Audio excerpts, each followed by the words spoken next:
ਵਾਹਿਗੁਰੂ ਜੀ ਕਾ ਖਾਲਸਾ ਤੇ ਵਾਹਿਗੁਰੂ ਜੀ ਕੀ ਫਤਿਹ। ਜਪਜੀ ਸਾਹਿਬ ਦੀ 22ਵੀਂ ਪੌੜੀ ਦੀ ਵਿਆਖਿਆ ਕਰਨ ਜਾ ਰਹੇ ਹਾਂ, ਜਿਹਦੀ ਸ਼ੁਰੂਆਤ ਹੁੰਦੀ ਹੈ ਪਾਤਾਲਾਂ ਪਾਤਾਲ ਲਖ ਆਗਾਸਾਂ ਆਗਾਸ। ਪੁਰਾਣੇ ਜ਼ਮਾਨੇ ਤੋਂ ਹੀ ਰਿਸ਼ੀ ਮੁਨਿਕ ਦਾਰਸ਼ਨਿਕ ਇਸ ਗੱਲ ਦੀ ਕੋਸ਼ਿਸ਼ ਕਰਦੇ ਰਹੇ ਨੇ ਕਿ ਕੁਦਰਤ ਦਾ ਪਸਾਰਾ ਕਿੰਨਾ ਕੁ ਹੈ। ਜਿਹੜਾ ਬ੍ਰਹਮੰਡ ਆਪਣਾ ਮੰਨਿਆ ਜਾਂਦਾ ਹੈ, ਉਹਦੇ ਵਿੱਚ 14 ਲੋਕ ਮੰਨੇ ਗਏ ਨੇ, 7 ਆਕਾਸ਼ ਤੇ 7 ਪਾਤਾਲ, 2 ਦੀਵੇ ਨੇ, ਸੂਰਜ ਤੇ ਚੰਦਰਮਾ। ਜਿਵੇਂ ਬਾਣੀ 'ਚ ਵੀ ਆਉਂਦਾ ਹੈ, ਦੋਏ ਦੀਵੇ 14 ਹਟਣ ਵਾਲੇ, ਜੇਤੇ ਜੀਤੇ ਤੇ ਵਣਜਾਰੇ। ਇਹ ਤਾਂ ਇੱਕ ਬ੍ਰਹਮੰਡ ਦੀ ਗੱਲ ਹੋਈ, ਲੇਕਿਨ ਗੁਰੂ ਗੋਬਿੰਦ ਸਿੰਘ ਜੀ ਦੇ ਹਿਸਾਬ ਦੇ ਨਾਲ ਇੱਕ ਇੱਕ ਰੋਮ ਦੇ ਵਿੱਚ ਕਰੋੜਾਂ ਬ੍ਰਹਮੰਡ ਨੇ ਜਿਹੜੇ ਪਰਮਾਤਮਾ ਤੇ ਜਦ ਕਰੋੜਾਂ ਬ੍ਰਹਮੰਡ ਨੇ ਤੇ ਕਰੋੜਾਂ ਤਰ੍ਹਾਂ ਦੇ 7 ਆਕਾਸ਼ ਹੋਣਗੇ, ਕਰੋੜਾਂ ਤਰ੍ਹਾਂ ਦੇ 7 ਪਾਤਾਲ ਹੋਣਗੇ, ਅਨੰਤ ਸੂਰਜ ਹੋਣਗੇ। ਇਸ ਕਰਕੇ ਗੁਰੂ ਨਾਨਕ ਸਾਹਿਬ ਜੀ ਇਸ ਪੌੜੀ ਵਿੱਚ ਕਹਿੰਦੇ ਨੇ ਪਾਤਾਲਾਂ ਪਾਤਾਲ ਲਖ ਆਗਾਸਾਂ ਆਗਾਸ। ਲਖ ਇੱਥੇ ਜਿਹੜਾ ਕਿਹਾ ਹੈ ਉਤੋਂ ਮੁਰਾਦ ਹੈ ਜੋ ਨਾ ਲਖਿਆ ਜਾਣ ਵਾਲਾ, ਜੋ ਗਿਣਤੀ ਵਿੱਚ ਨਹੀਂ ਆਉਂਦਾ। ਅੱਖਰੀ ਅਰਥ ਐਸੇ ਬਣਦੇ ਨੇ ਅਸੰਖ, ਜੋ ਸੰਖਿਆ ਵਿੱਚ ਨਹੀਂ ਆਉਂਦਾ, ਜੋ ਗਿਣਤੀ ਵਿੱਚ ਨਹੀਂ ਆਉਂਦਾ। ਲੱਖ ਦਾ ਹੈ ਜੋ ਲਖਿਆ ਨਹੀਂ ਜਾ ਸਕਦਾ, ਜਿਹਦੀ ਲਖਤਾ ਨਹੀਂ ਹੋ ਸਕਦੀ। ਤੋ ਸਾਹਿਬ ਕਹਿੰਦੇ ਨੇ ਅਣਗਿਣਤ ਪਾਤਾਲ ਨੇ, ਬੇਸ਼ੁਮਾਰ ਆਕਾਸ਼ ਨੇ। ਆਕਾਸ਼ ਉਹ ਹੁੰਦਾ ਜੋ ਧਰਤੀ ਤੋਂ ਉੱਚਾ ਹੁੰਦਾ ਹੈ। ਤੋ ਬੇਸ਼ੁਮਾਰ ਆਕਾਸ਼ ਨੇ, ਇਤਨੇ ਆਕਾਸ਼ ਨੇ ਜੋ ਧਰਤੀ ਤੋਂ ਉੱਚੀਆਂ, ਇੰਨੀਆਂ ਧਰਤੀਆਂ ਨੇ ਜੋ ਗਿਣੀਆਂ ਨਹੀਂ ਜਾ ਸਕਦੀਆਂ। ਔਰ ਪਾਤਾਲ ਹੁੰਦਾ ਜੋ ਧਰਤੀ ਤੋਂ ਥੱਲੇ, ਇੰਨੀਆਂ ਧਰਤੀਆਂ ਨੇ, ਨੀਵੀਆਂ ਧਰਤੀਆਂ, ਜਿਹਦਾ ਕੋਈ ਅੰਦਾਜ਼ਾ ਨਹੀਂ ਲਗਾਇਆ ਜਾ ਸਕਦਾ। ਜਿਸ ਕਿਸੇ ਨੂੰ ਵੀ ਝਲਕ ਅਧਿਆਤਮ ਤੋਂ ਮਿਲੀ ਤੇ ਉਹਨੇ ਇਹੀ ਕਿਹਾ, ਰਸਨਾ ਤੋਂ ਇਹੀ ਨਿਕਲਿਆ, ਪਾਤਾਲਾਂ ਪਾਤਾਲ ਲਖ ਆਗਾਸਾਂ ਆਗਾਸ। ਔੜਕ ਔੜਕ ਭਾਲ ਥਕੇ ਵੇਦ ਕਹਿਨ ਇਕ ਬਾਤ। ਵੇਦ ਕਿਹਨੂੰ ਕਹਿੰਦੇ ਨੇ? ਉਹ ਗ੍ਰੰਥ ਜਿਨ੍ਹਾਂ ਵਿੱਚ ਵਿਦਿਆ ਗਿਆਨ ਹੈ। ਉਹਨਾਂ ਵੇਦਾਂ ਦੇ ਰਚੀਤਾ ਗਿਆਤਾ ਆਖਰ ਥੱਕ ਕੇ ਭਾਲ ਕੇ ਟੋਲ ਕਰਕੇ ਆਖਰ ਇਸ ਨਤੀਜੇ ਤੇ ਪਹੁੰਚੇ, ਔਰ ਉਹਨਾਂ ਨੇ ਵੀ ਇੱਕੋ ਬਾਤ ਕਹੀ। ਟੋਲ ਟੋਲ ਕੇ ਲੱਭ ਲੱਗ ਕੇ ਥੱਕ ਗਏ ਵੇਦਾਂ ਦੇ ਰਚੇਤਾ ਵੀ, ਔਰ ਉਹਨਾਂ ਨੇ ਵੀ ਇੱਕੋ ਗੱਲ ਆਖ ਦਿੱਤੀ ਕਿ ਸਿਰਫ 14 ਲੋਕ ਹੀ ਨਹੀਂ, ਇੱਥੇ ਅਨੰਤ ਪਾਤਾਲ ਨੇ, ਅਨੰਤ ਆਕਾਸ਼ ਨੇ। ਤੇ ਫਿਰ ਸਾਹਿਬ ਕਹਿੰਦੇ ਨੇ ਸਹਿਜ 18 ਕਹਿਨ ਕਤੇਬਾਂ ਅਸਲੂ ਇਕਤਾਤ। ਇਹ ਜਿਹੜਾ ਕਤੇਬਾਂ ਦਾ ਜ਼ਿਕਰ ਹੋਇਆ ਹੈ, ਇਹ ਇਸਲਾਮ ਧਰਮ ਦੀਆਂ 4 ਕਤੇਬਾਂ ਨੇ, ਜਿਨ੍ਹਾਂ ਦੇ ਨਾਮ ਨੇ ਅੰਜੀਲ, ਕੁਰਾਨ, ਤੋਰਤ ਔਰ ਜੰਬੂਰ। ਚਾਰੇ ਕਤੇਬਾਂ ਵਿੱਚ ਇੱਕੋ ਤਰ੍ਹਾਂ ਦਾ ਮਿਥਿਆਸ ਮਿਲਦਾ ਹੈ। ਇਹ 4 ਕਤੇਬਾਂ ਇਹ ਮੰਨਦੀਆਂ ਨੇ ਕਿ 18,000 ਆਲਮ ਨੇ ਖੁਦਾ ਨੇ ਬਣਾਏ ਤਾਂ ਕਿ ਜਗਤ ਨੂੰ ਇਲਮ ਮਿਲੇ, ਜਗਤ ਨੂੰ ਗਿਆਨ ਮਿਲੇ। ਜਿਵੇਂ ਸਾਹਿਬ ਕਹਿੰਦੇ ਨੇ ਸਹਿਜ 18 ਕਹਿਨ ਕਤੇਬਾਂ ਅਸਲੂ ਇਕਤਾਤ। ਅਸਲੂ ਦਾ ਅਰਥ ਹੁੰਦਾ ਹੈ ਅਸੂਲਨ, ਬੁਨਿਆਦੀ। ਅਰਬੀ ਦਾ ਲਫ਼ਜ਼ ਹੈ। ਕਤੇਬਾਂ ਵੀ ਇੱਕੋ ਹੀ ਗੱਲ ਕਹਿ ਰਹੀਆਂ ਨੇ, ਪਾਤਾਲਾਂ ਪਾਤਾਲ ਲਖ ਆਗਾਸਾਂ ਆਗਾਸ। ਅਨੰਤ ਪਾਤਾਲ ਨੇ, ਅਨੰਤ ਆਕਾਸ਼ ਨੇ, ਤੇ ਕਤੇਬਾਂ ਦੇ ਸਮੇਤ 18,000 ਆਲਮ ਵੀ ਇਹ ਕਹਿ ਰਹੇ ਨੇ ਬੇਸ਼ੁਮਾਰ ਪਾਤਾਲ ਨੇ, ਬੇਸ਼ੁਮਾਰ ਆਕਾਸ਼ ਨੇ। ਕਾਦਰ ਦਾ, ਪਰਮਾਤਮਾ ਦਾ ਤਾਂ ਅੰਤ ਪਾਉਣਾ ਬਹੁਤ ਔਖਾ ਹੈ, ਪਰ ਉਸ ਦੀ ਕੁਦਰਤ ਦਾ ਵੀ ਨਾਪ ਤੋਲ ਕਰਨਾ ਬਹੁਤ ਔਖਾ ਹੈ। ਤੇ ਸਾਹਿਬ ਕਹਿੰਦੇ ਨੇ ਲੇਖਾ ਹੋਏ ਤਾਂ ਲਿਖੀਏ, ਲੇਖੇ ਹੋਏ ਵਿਨਾਸ਼। ਉਹ ਲੇਖੇ ਵਿੱਚ ਆਵੇ ਤਾਂ ਲੇਖਾ ਕਰੀਏ, ਗਿਣਤੀ ਕਰੀਏ ਕਿ ਕਿੰਨਾ ਕੁ ਹੈ ਉਹਦਾ ਪਸਾਰਾ, ਕੀ ਕੁਝ ਉਸਨੇ ਬਣਾਇਆ ਹੈ। ਉਹ ਲੇਖੇ ਆਂਦਾ ਹੀ ਨਹੀਂ। ਤੇ ਫਿਰ ਸਾਹਿਬ ਕਹਿੰਦੇ ਨੇ ਲੇਖੇ ਹੋਏ ਵਿਨਾਸ਼। ਵਿਨਾਸ਼ ਇਹਦੇ ਗੁਰਮਤਿ ਵਿਆਕਰਨ ਦੇ ਪੰਡਿਤ 2 ਅਰਥ ਕਰਦੇ ਨੇ, ਔਰ ਦੋਵੇਂ ਅਰਥ ਇਸ ਪੰਕਤੀ ਦੇ ਅਨੁਕੂਲ ਨੇ। ਲੇਖੇ ਹੋਏ ਵਿਨਾਸ਼ ਪਹਿਲਾ ਅਰਥ ਹੈ ਜੋ ਲੇਖੇ ਵਿੱਚ ਆ ਜਾਂਦਾ ਹੈ ਤੇ ਗਣਤ ਵਿੱਚ ਆ ਜਾਂਦਾ ਹੈ, ਉਹਦਾ ਨਾਸ ਹੋ ਜਾਂਦਾ ਹੈ, ਉਹਦਾ ਅੰਤ ਹੋ ਜਾਂਦਾ ਹੈ, ਉਹ ਪਕੜ ਵਿੱਚ ਆ ਜਾਂਦਾ ਹੈ। ਜੋ ਬੰਦਸ਼ ਵਿੱਚ ਤੇ ਪਕੜ ਵਿੱਚ ਆ ਜਾਏ ਉਹ ਅਸੀਮ ਨਹੀਂ ਹੈ, ਜੋ ਅਸੀਮ ਨਹੀਂ ਹੈ ਉਹ ਅਨੰਤ ਨਹੀਂ ਹੈ, ਉਹਦਾ ਨਾਸ ਹੋ ਜਾਏਗਾ। ਤੇ ਦੂਸਰਾ ਅਰਥ ਹੈ ਜੋ ਕੁਦਰਤ ਨੂੰ ਗਿਣਿਆ ਤਾਂ ਗਿਣਤੀ ਹੀ ਮੁੱਕ ਜਾਂਦੀ ਹੈ, ਹਿੰਦਸੇ ਹੀ ਮੁੱਕ ਜਾਂਦੇ ਨੇ, ਕਿਉਂਕਿ ਅਸੰਖ ਇੱਕ ਹਿੰਸਾ ਹੈ, ਔਰ ਇਸ ਤੋਂ ਅੱਗੇ ਮਨੁੱਖੀ ਦੁਨੀਆ ਵਿੱਚ ਹਿੰਸੇ ਆਜ਼ਾਦ ਹੀ ਨਹੀਂ ਹੋਏ। ਮਹਾਰਾਜ ਕਹਿੰਦੇ ਨੇ ਅਸੰਖ ਵੀ ਗਿਣਦੇ ਰਹੀਏ ਤਾਂ ਅਸੰਖ ਕਦੇ ਸਿਰ ਭਾਰ ਹੋਏ। ਗਿਣਤੀ ਹੀ ਨਾਸ ਹੋ ਜਾਂਦੀ ਹੈ, ਗਿਣਤੀ ਰਹਿੰਦੀ ਹੀ ਨਹੀਂ। ਕਿਸ ਤਰ੍ਹਾਂ ਗਿਣਤੀ ਵਿੱਚ ਉਹਨੂੰ ਲਿਆਈਏ। ਤੇ ਆਖਿਰ ਜਿਵੇਂ ਮਨੁੱਖ ਦੀ ਵਿਦਤਾ ਸੀਮਿਤ ਹੈ, ਉਹਦੀ ਵਿਦਿਆ ਸੀਮਿਤ ਹੈ, ਤੇ ਗਣਿਤ ਸ਼ਾਸਤਰ ਦੀ ਵੀ ਸੀਮਤ ਹੀ ਹੈ। ਕਿੱਥੇ ਤੱਕ ਗਿਣਤੀ ਕੋਈ ਕਰੇ, ਸਾਹਿਬ ਕਹਿੰਦੇ ਨੇ ਲੇਖੇ ਹੋਏ ਵਿਨਾਸ਼। ਉੱਥੇ ਤਾਂ ਲੇਖਾ ਹੀ ਖਤਮ ਹੋ ਜਾਂਦਾ ਹੈ, ਉੱਥੇ ਤੇ ਗਿਣਤੀ ਹੀ ਖਤਮ ਹੋ ਜਾਂਦੀ ਹੈ। ਜਿਹਦਾ ਲੇਖਾ ਕਰਨਾ ਹੈ ਉਹ ਬਾਕੀ ਰਹਿ ਜਾਂਦਾ ਹੈ, ਗਿਣਤੀ ਹੀ ਮੁੱਕ ਜਾਂਦੀ ਹੈ। ਸਾਹਿਬ ਕਹਿੰਦੇ ਨੇ ਲੇਖਾ ਹੋਏ ਤਾਂ ਲਿਖੀਏ, ਜੇ ਲੇਖੇ ਵਿੱਚ ਆਵੇ, ਗਿਣਤੀ ਵਿੱਚ ਆਵੇ ਤਾਂ ਹੀ ਗਿਣਤੀ ਕਰੀਏ। ਲੇਖੇ ਵਿਨਾਸ਼, ਉੱਥੇ ਤਾਂ ਗਿਣਤੀ ਹੀ ਮੁੱਕ ਜਾਂਦੀ ਹੈ। ਇਸ ਕਰਕੇ ਸਾਹਿਬ ਕਹਿੰਦੇ ਨੇ ਨਾਨਕ ਵੱਡਾ ਆਖੀਏ ਆਪੇ ਜਾਣੇ ਆਪ। ਫਿਰ ਕੀ ਕਰੀਏ, ਉਹਨੂੰ ਲੇਖੇ ਵਿੱਚ ਨਾ ਲਿਆਈਏ, ਉਹਦੀ ਗਿਣਤੀ ਨਾ ਕਰੀਏ, ਕੁਦਰਤ ਨੂੰ ਨਾ ਨਾਪੀਏ, ਨਾ ਤੋਲੀਏ। ਸਾਹਿਬ ਕਹਿੰਦੇ ਨੇ ਕੁਦਰਤ ਨੂੰ ਜਦੋਂ ਵੇਖੀਏ, ਜਦ ਕਾਦਰ ਦੀ ਝਲਕ ਦਾ ਅਨੁਭਵ ਕਰੀਏ, ਤਾਂ ਸਾਹਿਬ ਕਹਿੰਦੇ ਨੇ ਫਿਰ ਇਹ ਆਖਣਾ ਚਾਹੀਦਾ ਹੈ, ਨਾਨਕ ਵੱਡਾ ਆਖੀਏ, ਤੂੰ ਬਹੁਤ ਵੱਡਾ ਹੈ, ਤੂੰ ਬਹੁਤ ਵੱਡਾ ਹੈ। ਪਰ ਕਿੰਨਾ ਕੁ ਵੱਡਾ ਹੈ, ਆਪੇ ਜਾਣੇ ਆਪ। ਤੂੰ ਆਪ ਹੀ ਜਾਣਦਾ ਹੈ ਕਿ ਤੂੰ ਕਿੰਨਾ ਕੁ ਵੱਡਾ ਹੈ। ਤੂੰ ਕਿੱਥੇ ਤੱਕ ਫੈਲਿਆ ਹੋਇਆ ਹੈ, ਤੂੰ ਕਿਤਨੇ ਪਾਤਾਲ ਬਣਾਏ ਨੇ, ਤੂੰ ਕਿਤਨੇ ਆਕਾਸ਼ ਬਣਾਏ ਨੇ, ਕਿਤਨਾ ਗਹਿਰਾ ਹੈ, ਕਿਤਨਾ ਉੱਚਾ ਹੈ। ਇਹ ਬੰਦੇ ਤੂੰ ਇਸ ਢੰਗ ਦੀ ਉਸਦੀ ਸਿਫਤੋ ਸਲਾਹ ਕਰ, ਤੂੰ ਬਹੁਤ ਵੱਡਾ ਹੈ, ਤੂੰ ਬਹੁਤ ਵੱਡਾ ਹੈ। ਪਰਮਾਤਮਾ ਨੂੰ ਵੱਡਾ ਵੱਡਾ ਆਖਣ ਵਾਲਾ ਆਪ ਵੀ ਵੱਡਾ ਹੋ ਜਾਂਦਾ ਹੈ, ਉਹ ਵੀ ਛੋਟਾ ਨਹੀਂ ਰਹਿੰਦਾ। ਉਸ ਵੱਡੇ ਨੂੰ ਵੱਡਾ ਕਰਕੇ ਹੀ ਆਖਣਾ ਹੈ, ਪਰ ਉਹ ਕਿੰਨਾ ਕੁ ਵੱਡਾ ਹੈ ਤੇ ਬੰਦੇ ਨੇ ਦੇਖਿਆ ਨਹੀਂ। ਇਸ ਕਰਕੇ ਕਹਿਣਾ ਚਾਹੀਦਾ ਹੈ ਕਿ ਹੇ ਪ੍ਰਭੂ, ਤੂੰ ਜਿੰਨਾ ਵੱਡਾ ਹੈ ਤੂੰ ਆਪੇ ਹੀ ਜਾਣਦਾ ਹੈ, ਤੂੰ ਆਪ ਹੀ ਜਾਣਦਾ ਹੈ, ਹੋਰ ਕੋਈ ਨਹੀਂ ਜਾਣਦਾ। ਫਿਰ ਅੱਗੇ ਗੁਰੂ ਨਾਨਕ ਸਾਹਿਬ ਕਹਿੰਦੇ ਨੇ ਸਾਲਾਂ ਹੀ ਸਾਲਾਹ ਏਤੀ ਸੁਰਤ ਨਾ ਪਾਈਆ, ਨਦੀਆਂ ਅਤੇ ਵਾਹ ਪਵੇ ਸਮੁੰਦ ਨਾ ਜਾਣੀਆਂ, ਸਮੁੰਦ ਸਾਹ ਸੁਲਤਾਨ ਗੇਰਾ ਸੇਤੀ ਮਾਲਤਨ, ਕਿਹੜੀ ਤੁਲਨਾ ਹੋਣੀ ਜੇ ਤਿਸ ਮਨੋ ਨਾ ਵਿਸਰੇ।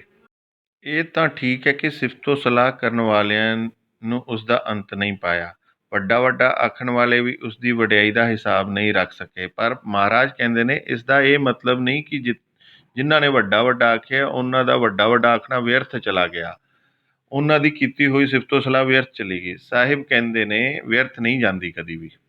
ਸਾਲਾ ਹੀ ਸਾਲਾ ਏਤੀ ਸੁਰਤ ਨਾ ਪਾਈਆ, ਉਹ ਸਾਲਾਹਨ ਜੋਗ ਜੋ ਪਰਿਪੂਰਨ ਪਰਮਾਤਮਾ ਹੈ, ਉਹਦੀ ਸਿਫਤੋ ਸਲਾਹ ਕਰਨ ਵਾਲਿਆਂ ਨੇ ਇਹ ਬੋਧ ਤੇ ਨਹੀਂ ਹਾਸਲ ਕੀਤਾ ਕਿ ਏਤੀ ਸੁਰਤ ਨਾ ਪਾਈਆ।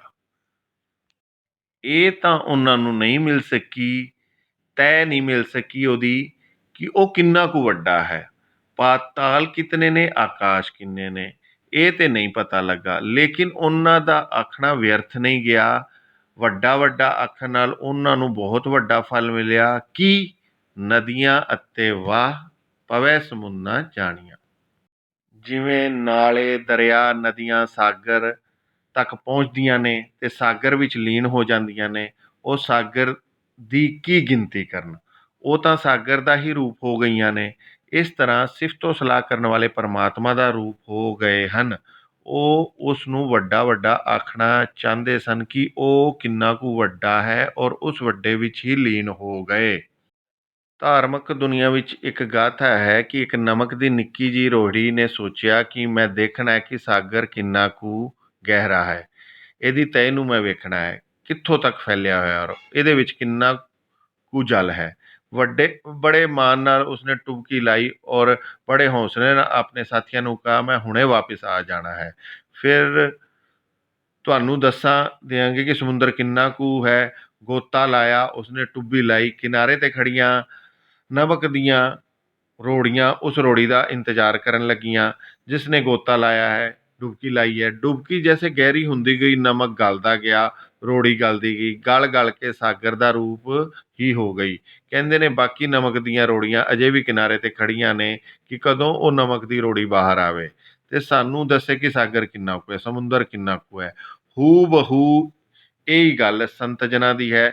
ਨਾਮ ਜਪਦਿਆਂ ਜਪਦਿਆਂ, ਰਸ ਮਾਣਦਿਆਂ ਉਸ ਪਰਿਪੂਰਨ ਦੇ ਵਿੱਚ ਲੀਨ ਹੋ ਜਾਂਦੇ ਨੇ ਤੇ ਜਗਤ ਕਿਨਾਰੇ 'ਤੇ ਖੜਾ ਜਿਹਦੀ ਡੁਬਕੀ ਲਾਉਣ ਦੀ ਹਿੰਮਤ ਨਹੀਂ ਹੈ, ਸਿਰਫ ਕਿਨਾਰੇ 'ਤੇ ਬੈਠਣ ਦੀ ਹਿੰਮਤ ਹੈ। ਉਹ ਅਕਸਰ ਧਾਰਮਿਕ ਮੰਦਰਾਂ ਵਿੱਚ ਬਹੁਤ ਸਾਰੇ ਲੋਕ ਜਾਂਦੇ ਨੇ ਕਿ ਕੋਈ ਵਿਰਲਾ ਹੀ ਹੈ ਜੋ ਡੁਬਕੀ ਲਾਵੇ, ਕਿਨਾਰੇ 'ਤੇ ਹੀ ਖੜੇ ਰਹਿੰਦੇ ਨੇ। ਔਰ ਇਸ ਉਡੀਕ ਵਿੱਚ ਖੜੇ ਰਹਿੰਦੇ ਨੇ ਕਿ ਕੋਈ ਦੱਸੇ ਕਿ ਉਹ ਕਿਤਨਾ ਕੁ ਹੈ, ਕਿੰਨਾ ਕੁ ਹੈ, ਪਰ ਜਿੰਨੇ ਜਾਣਿਆ ਹੈ ਉਹ ਦੱਸਣ ਯੋਗ ਹੀ ਨਹੀਂ ਰਹਿੰਦਾ, ਕਿਉਂਕਿ ਉਸ ਦਾ ਚਿੰਤਨ ਕਰਨ ਵਾਲਾ ਉਸ ਦਾ ਹੀ ਰੂਪ ਹੋ ਜਾਂਦਾ ਹੈ। ਜਿਵੇਂ ਨਮਕ ਸਾਗਰ ਵਿੱਚ ਗਲ ਕੇ ਸਾਗਰ ਦਾ ਹੀ ਰੂਪ ਹੋ ਜਾਂਦਾ ਹੈ। ਬੂੰਦ ਜਦ ਸਾਗਰ ਵਿੱਚ ਲੀਨ ਹੋ ਗਈ ਤਾਂ ਕਿਵੇਂ ਦੱਸੇ ਕਿ ਸਾਗਰ ਕਿੰਨਾ ਕੁ ਹੈ।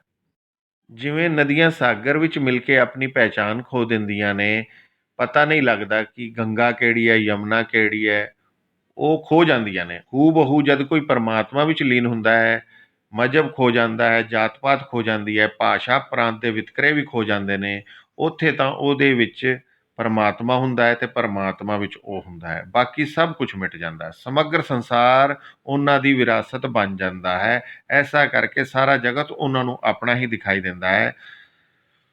ਜਦ ਸਮੂਹ ਜਗਤ ਮਿੱਤਰ ਦਿਖਾਈ ਦਿੰਦਾ ਹੈ, ਜਦ ਸਮੂਹ ਜਗਤ ਦਾ ਭਲਾ ਮੰਗਣ ਦੀ ਭਾਵਨਾ ਵੀ ਅੰਦਰ ਪੈਦਾ ਹੋ ਜਾਂਦੀ ਹੈ। ਇਸ ਤਲ ਤੇ ਪਹੁੰਚ ਕੇ ਸਾਹਿਬ ਗੁਰੂ ਨਾਨਕ ਦੇਵ ਜੀ ਨੇ ਕਿਹਾ ਸੀ, ਨਾਨਕ ਨਾਮ ਚੜ੍ਹਦੀ ਕਲਾ, ਤੇਰੇ ਭਾਣੇ ਸਰਬੱਤ ਦਾ ਭਲਾ। ਅੱਗੇ ਸਾਹਿਬ ਕਹਿੰਦੇ ਨੇ, ਗੇਰਹਾ ਸੇਤੀ ਮਾਲ ਤਨ। ਇੱਥੇ ਸਵਾਲ ਖੜਾ ਹੋ ਜਾਏਗਾ, ਜਿਹੜੇ ਲੀਨ ਹੋ ਗਏ ਨੇ ਉਹਨਾਂ ਦੀ ਜਾਤ, ਮਜ਼ਹਬ, ਜਿਹੜਾ ਹੈ ਦੇਹੀ ਦਾ ਮਾਨ, ਧਨ ਦਾ ਮਾਨ ਮਿਟ ਗਿਆ, ਫਿਰ ਰਹਿੰਦਾ ਕੀ ਹੈ?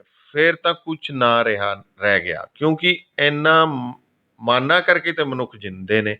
ਜਾਤ, ਮੁਲਕ, ਭਾਸ਼ਾ, ਮਜ਼ਹਬ, ਰੰਗ, ਰੂਪ, ਧਨ ਸੰਪਦਾ, ਇਹਨਾਂ ਦੇ ਮਾਨ ਨਸ਼ਟ ਹੋ ਗਿਆ, ਫਿਰ ਕੀ ਪ੍ਰਾਪਤ ਹੋਇਆ? ਤੇ ਸਾਹਿਬ ਕਹਿੰਦੇ ਨੇ, ਸਮੁਨ ਸਹਾ ਸੁਲਤਾਨ, ਗਹਿਰਾ ਸਿੱਤੀ ਮਾਲ ਤਨ।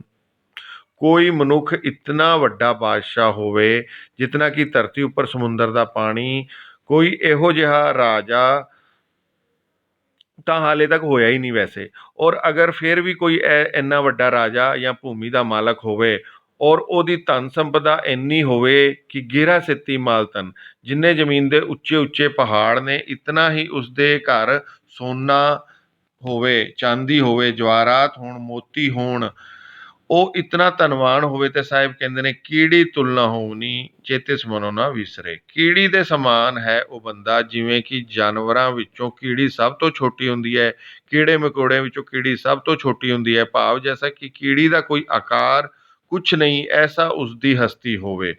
ਇਸੇ ਤਰ੍ਹਾਂ ਮਨੁੱਖਾਂ ਵਿੱਚੋਂ ਕਿਸੇ ਮਨੁੱਖ ਦੀ ਗਿਣਤੀ ਹੀ ਨਾ ਹੋਵੇ, ਜੇ ਉਹਦੇ ਮਨ ਵਿੱਚ ਪ੍ਰਭੂ ਦਾ ਚਿੰਤਨ ਹੈ, ਉਹ ਦਾਤਾ ਉਸਨੂੰ ਵਿਸਰੇ ਨਾ, ਅਕਾਲ ਪੁਰਖ ਦੀ ਯਾਦ ਉਸ ਵਿੱਚ ਬਣੀ ਰਹੇ, ਤਾਂ ਉਹਦੇ ਸਾਹਮਣੇ ਉਹ ਰਾਜਾ ਤੁੱਛ ਹੈ ਜੋ ਸਮੁੰਦਰਾਂ ਵਰਗਾ ਬਾਦਸ਼ਾਹ ਹੋਵੇ, ਔਰ ਧਰਤੀ ਤੇ ਜਿੰਨੇ ਪਹਾੜ ਨੇ ਉਹਨਾਂ ਧਨ ਸੋਨਾ ਚਾਂਦੀ ਉਹਦੇ ਕੋਲ ਹੋਵੇ, ਉਹ ਮਨੁੱਖ ਦੇ ਸਾਹਮਣੇ ਤੁੱਛ ਹੈ ਜੋ ਕੀੜੀ ਦੇ ਸਮਾਨ ਹੈ। ਪਰ ਮਨ ਦੇ ਵਿੱਚ ਪਰਮਾਤਮਾ ਦੀ ਯਾਦ ਹੈ ਉਹਦੇ, ਔਰ ਮਨ ਵਿੱਚ ਆਨੰਦ ਹੈ। ਇੱਥੇ ਇਹ ਪਤਾ ਲੱਗਦਾ ਹੈ ਕਿ ਈਸ਼ਵਰ ਦੀ ਯਾਦ ਦੇ ਮਿਲਦਿਆਂ ਹੀ ਧਨ ਸੰਪਦਾ, ਜਾਤ ਪਾਤ ਸਾਰੀ ਤੁੱਛ ਪ੍ਰਤੀਤ ਹੁੰਦੀ ਹੈ। ਕਹਿੰਦੇ ਨੇ, ਇੱਕ ਉੱਚੀ ਕੁਲ ਦੇ ਧਨਾੜ ਬ੍ਰਾਹਮਣ ਨੇ ਕਬੀਰ ਨੂੰ ਜੀ ਨੂੰ ਕਿਹਾ, ਤੇਰੇ ਕੋਲ ਤੇ ਮਾਨ ਵਾਸਤੇ ਕੁਛ ਨਹੀਂ, ਨਾ ਧਨ ਹੈ, ਨਾ ਸੰਪਦਾ ਹੈ, ਨਾ ਮਹਿਲ ਹੈ, ਨਾ ਤੇਰੀ ਜਾਤ ਉੱਚੀ ਹੈ, ਨਾ ਤੂੰ ਜੁਲਾਹਾ, ਤੂੰ ਤੇ ਜੁਲਾਹਾ ਹੈ, ਸ਼ੂਦਰ ਹੈ। ਤਾਂ ਭਗਤ ਕਬੀਰ ਕਹਿੰਦੇ ਨੇ, ਤੁਮ ਕਰ ਲਾਖ ਕੋਟ ਅਸਵਹਸਤੀ, ਹਮ ਕਰ ਏਕ ਮੁਰਾਰੀ।